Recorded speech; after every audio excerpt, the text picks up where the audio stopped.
ဒုတိယမြောက်ညကနေကြိုဆိုပါရယ်ဒီညမှာတော့ကျွန်ုပ်တို့ပတ်ဝန်းကျင်မှာရှိတဲ့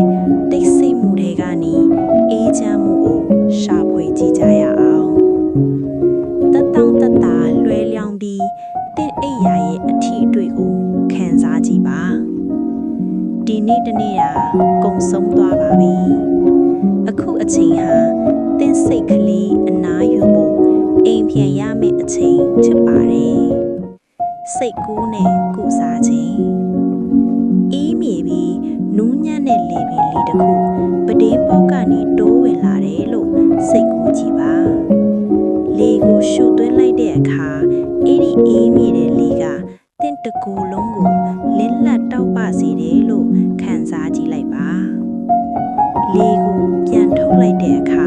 ရင်ဘတ်ထဲကတင်းကျပ်မှုတွေကိုလွှတ်ချလိုက်ပါလေပြင်းလေးကတင့်ရဲ့အတွေးတွေကိုတည်ဆောင်သွားပါစေတင့်စိတ်ထဲမှာအေးချမ်းမှုနဲ့ပေါ့ပါမှုပဲကြံ့ရစ်ပါစေတကူလုံးလျော့ချခြင်း